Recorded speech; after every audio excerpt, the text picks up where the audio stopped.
प्रेरणास्पद कथाएं YouTube channel पर मैं धनंजय जैन आप सभी का हार्दिक अभिवादन करता हूं। छोटी सी कहानी डीजे की जुबानी। दोस्तों, एक बार एक व्यापारी जो कि हमेशा उस नगर के राजा के पास आता जाता रहता था व्यापार के सिलसिले में, पर इस बार वही व्यापारी एक समस्या को लेकर महाराज के सामने खड़ा हो गया। समस्या ऐसी थी कि सुदूर प्रांत से वो व्यापारी 2 गाय लेके आया। उसमें एक मां थी, एक बछड़ा था, पर दोनों दिखने में हम उम्र की लगती थी। कोई फर्क नहीं नजर आ रहा था। डिल डोल उन दोनों का चलने का ढंग, दिखाई देने का ढंग, वैसी हृष्टता पुष्टता, बिल्कुल भी फर्क नहीं, जैसे मानो जुड़वा हो। उसने राजा के सामने समस्या रखी कि महाराज, मैं ये नहीं तय कर पा रहा हूं कि इसमें मां कौन है और बछड़ा कौन है। सुना है कि आपके जो प्रधानमंत्री हैं वे बड़े विचक्षण बुद्धिमत्ता के धनी हैं और वे चुटकियों के अंदर समस्या का समाधान करते हैं। क्या मेरी यह समस्या दूर हो सकती है? सभी की दृष्टि महामात्य के मुख की तरफ हो गई। महामात्य अपने स्थान से उठते हैं और बारीकी से उन दोनों गायों का निरीक्षण करते हैं, पर समझ में नहीं आता है कि कौन मां है और कौन बछड़ा। दुविधा में फंस जाते हैं। अंततोगत्वा महाराज से वे निवेदन करते कि महाराज, मुझे 1 दिन की मोहलत दी जाए। मैं निष्कर्ष नहीं निकाल पा रहा हूं इन दोनों में से कि कौन मां है। राजा ने कहा, ठीक है, आपको 1 दिन का समय दे दिया जाता है। चिंतित विचारों में मग्न प्रधानमंत्री मतलब महामात्य अपने घर पर आते हैं। घर पे किसी काम में उनका मन नहीं लगता है।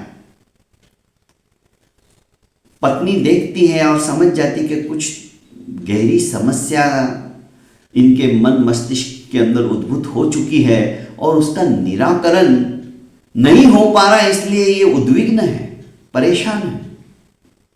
आखिर उसने हिम्मत करके पूछ लिया कि आप यदि उचित समझो तो क्या बात है, ऐसी कौन सी समस्या आन पड़ी है जो आप इतने गहन चिंता में ग्रसित हो चुके हो। आपका किसी काम में मन नहीं लग रहा है, आप किसी से ढंग से बात नहीं कर पा रहे हो। आपकी समस्या आपके चेहरे से स्पष्ट रूप से झलक रही है। महामात्य ने कहा कि आज दरबार के अंदर एक व्यापारी जो कि हमेशा आता है एक समस्या लेके आया आज, और समस्या यह है कि वो 2 गाय लाया है, उसमें मां कौन और उसका बछड़ा कौन।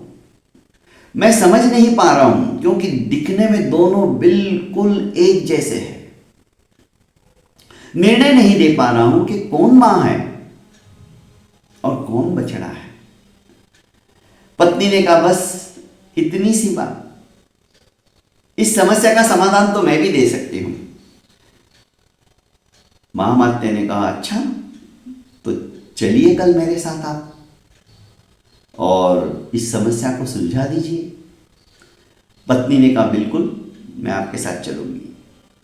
दूसरे दिन राज दरबार के अंदर महामात्य के साथ में उनकी पत्नी को जब राजा ने देखा तो प्रश्नवाचक दृष्टि से इशारा किया कि क्या बात है। महामात्य ने कहा कि जो समस्या कल मैं नहीं सुलझा पाया, मेरी पत्नी सुलझा देगी। सभी आश्चर्यचकित हो गए। आखिर महामात्य की पत्नी ने जहां पर वे दोनों गाय बंधी हुई थी उनके सामने खाने के लिए उनको हरी हरी घास रख दी। दोनों खुली थी।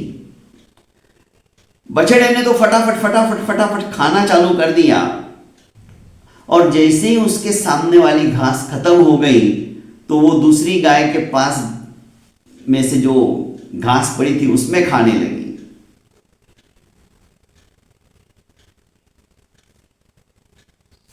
निर्णय हो गया, बता दिया गया कि ये मां है और ये बछड़ा है।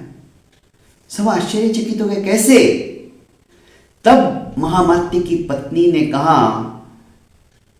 कि एक मां ही ऐसी है जो अपने बच्चे के लिए भूखा रह सकती है। बछड़े ने पहले अपने सामने वाला जितना भी उसे दिया गया था फटाफट खा लिया, और ज्यादा खाने के लिए उसने अपने मां के थाली में से, मतलब मां के सामने जो परोसा गया था घास, उसमें भी मुंह मारना चालू कर दिया। तो मां ने अपना मुंह एक तरफ कर लिया। ये त्याग, ये तपस्या मां के अलावा कौन कर सकता है? मां ममता का सागर नहीं, महासागर है। बच्चे के लिए मां कुछ भी कर सकती है। भूखा रहना तो कौन सी बड़ी बात है। निर्णय हो चुका था, सभी ने तालियां बजाकर उस निर्णय का स्वागत किया। दोस्तों, सचमुच में मां के हृदय जैसा किसी का हृदय हो ही नहीं सकता। बहुत बहुत धन्यवाद। अपनी मां का ख्याल रखिए, उसके हृदय को आघात पहुंचे ऐसे शब्दों का कभी प्रयोग मत करना। बस आप उसके ऋण से उऋण तो नहीं हो सकते, पर मैं समझता हूं इतना भी हमने कर लिया तो शायद हम उसके सुपूत कहलाएंगे। बहुत बहुत धन्यवाद दोस्तों। मेरे इस चैनल को आपने अभी तक लाइक, शेयर एवं सब्सक्राइब नहीं किया है तो कर लीजिए, और ज़्यादा से ज़्यादा अपनों को शेयर कीजिए। प्रणाम।